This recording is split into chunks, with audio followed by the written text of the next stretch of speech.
October 2020, we made history at the Southmorton Boxing Club by staging the world's first behind-closed-doors white-collar boxing show. We got over 10,000 views on the night across 103 countries. Now we're bringing the live rumble back, bigger and better than before. Follow the fighters in the build-up and vote on the night for your favourites. See all the thrills, spills and skills from the best in white-collar boxing, live and free at the KO Cup.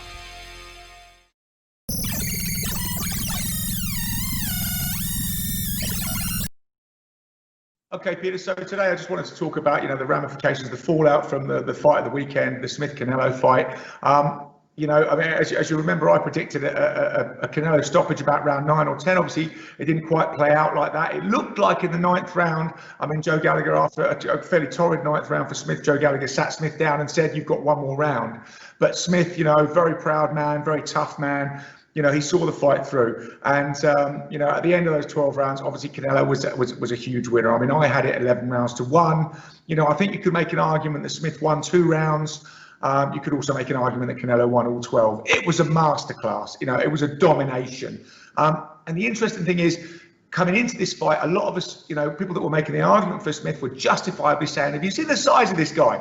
He's got an 8-inch reach advantage on his jab. He's so much taller. He's huge at the weight. He's 6'3". He's strong. Tony Bellew was saying he's going to bully Canelo like Canelo's never been bullied because he's so strong." But, none of it came to pass. The miraculous thing was, Canelo just looked so strong in there. He looked absolutely bull strong. He marched forward. He didn't look like he was bothered by Smith's punches. And the amazing thing for me was he managed to out-jab Smith. How do you out-jab a man who has an 8-inch reach advantage on you? He just closed the space so well. He was, he was jabbing with Smith. He was connecting, and you wouldn't have thought that Smith had an 8-inch reach advantage.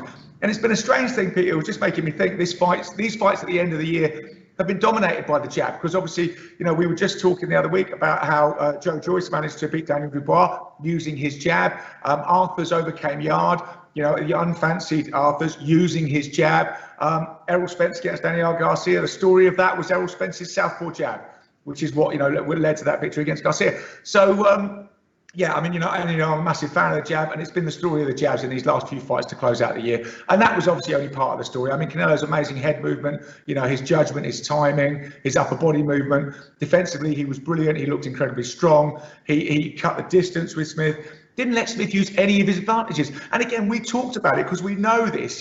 We know what you need to do with Canelo when you're Smith is you want to keep it at range, you want to box. We thought at least the first few rounds, Smith will be able to keep him at range and use those long levers. But it just none of it came to pass. And it's amazing. Smith is strong. He does have a fantastic jab. We've seen that time and time again.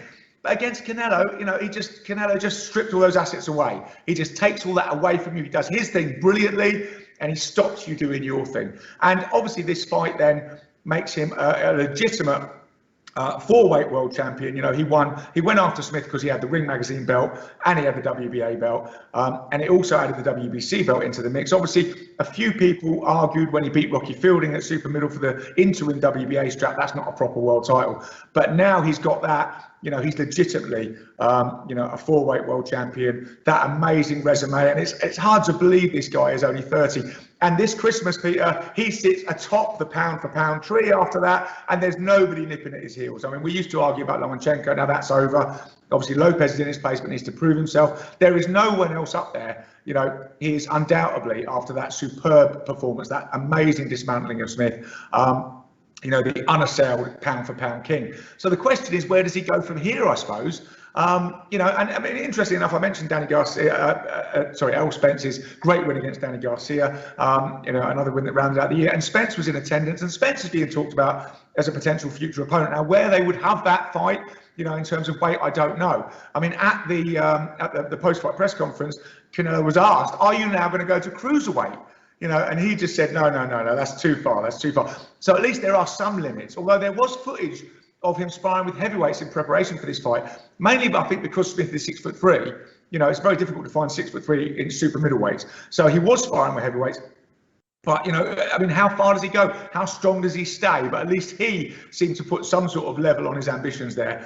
Physically, the frame and everything just can't take it. So he said, no, I'm not going to cruiserweight. 160, 168 is where I'm strongest, is where I'm best. And he specifically said, my next intention is to unify this title. Now that puts Caleb Plant and Billy Joe Saunders in the frame. You know, if he's going to mop up the other 2 belts out there, it's Caleb Plant and Billy Joe Saunders. Like I say, Spencer's a possible future thing. Obviously, Triple G is out there, looked very good last time out, and maybe that's a bit of unfinished business. But even though Canelo's got those 2 victories, you know, there's a little bit of a controversy about the first one. Maybe you want to put that to bed. And I know DAZN are very keen on that fight, that trilogy with Triple G. So that is looking very alive now. But in terms of his next steps, another thing at the press conference was he really praised up Eddie Hearn. Couldn't praise Eddie high enough. You know, said the ring walk was amazing. You know, so Eddie's doing everything right now. Canelo is a free agent. He chooses who he wants to fight for his next fight, and he chooses where he does it and what promoter he works with. But let's just say, you know, it's looking pretty rosy for Eddie. And that means it's looking pretty rosy for Billy Joe Saunders, because obviously, you know, he's marketed by Eddie as well. So that would be an easy fit for, you know, Canelo to fight Billy Joe Saunders and look at annexing that WBO title as well. The Caleb Plant fight is a great fight. The only thing against Billy Joe is that maybe he hasn't got the profile in the States that, for example, Caleb Plant has. You know, he's been fairly low profile. I mean, really, you know, with things with Billy Joe, he's been fairly inactive since that amazing win against Mayo, you know, 3 years ago, when he all made us sit up and take notice. You know, he's kind of rolled along 1 fight a year, and they haven't been that sort of stimulating and exciting. So he's got that against him. But there is another Brit in the frame, interestingly enough, that's being talked about. It's Chris Eubank Jr., who has been raising his profile in the States, is managed by Al Heyman, you know, has had a few good wins. Everybody knows about him, trains with Roy Jones Jr. So, you know, and also Eubank sells fights. You know, that's the one thing he is good at. Eubank sells fights. So, you know, I could well see, you know, Eubank Jr. coming along in the future and getting a fight with Canelo. But at the moment, I think, you know, the lead one you've got to look at is probably Billy Joe Saunders and Caleb Plant, because he said he wants to annex that. Triple G is also in the mix, but those are the guys that are out there. But, you know, a tremendous achievement by Canelo. Yeah, an amazing win.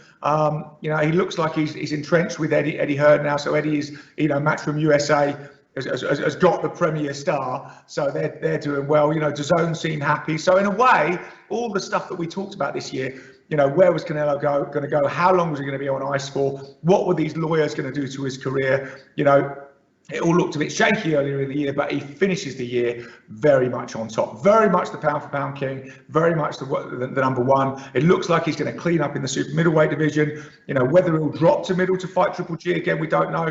Whether he'll drop to fight Errol Spence, we don't know. But, you know, the future's rosy, and all we need to see is the crowds back. There were 12,000 people in that arena, and Canelo himself said it made it sound full, but it's a 75,000-seater arena. You know, I think we've got to look at the next massive Canelo event being the Cinco de Mayo, you know, where he loves to fight, and who's going to get that date. The pull of that, hopefully the crowds will be back. You know, even though Canelo in the press conference as well said he wants to go around the world. He talked about fighting in Japan, he talked about fighting in Europe, he talked about fighting in Africa. But I think the financial pull of Vegas for a Cinco de Mayo, as long as the crowds are back, then, you know, it's going to be unassailable. So I would, you know, if I was going to bet the next thing that's going to happen, you know, and it all does go, I would say because of Billy Joe Saunders up in the WBO, because of Canelo wanting to clean up in the super middleweight division, because of his blossoming relationship with Eddie Hearn, I think it's going to be Billy Joe Saunders, maybe Cinco de Mayo in Vegas. But, you know, lots of things can happen. There's lots of other names I've chucked into the hat there, and we'll just have to see how things develop. But like I say, put him at the top of your pound-for-pound Christmas tree. He's sitting there, and everybody else is well below him. Well done, Canelo, an absolute masterclass. And, you know, where does Smith go from here? You know, he did look very dejected. I mean, there is that injury to mention. You know, he's saying injury to his left bicep in probably the second or third. But, you know, Canelo said he had noticed it, and Smith. But, you know, nobody thinks it would have made any difference to the outcome of the fight. You know, it was just it was a fait accompli by the time that injury happened anyway. So yeah, but for Smith, I mean, maybe move up. You know, let's not forget. I mean, I know he's very dejected, but what he's achieved at super middleweight is amazing. You know, Ring Magazine, WBA belt, British, European, all that sort of thing. So maybe that big frame that we always talk about is just, you know, maybe it's a bit too much for him to make the weight now at super middle when it's time to go to light heavy, and he could become a multiple champion at light heavy. He did look very dejected. But, you know, he's a winner. He comes to win. And, you know, unfortunately, Canelo was just those levels above, you know, with that experience. So, and that strength. So, yeah, but so no disgrace for Callum Smith. And I hope we see him back in the ring soon. But like I say, at the moment, the Christmas cracker is Canelo. Well done. And a great way to close out the year. Thanks, Peter.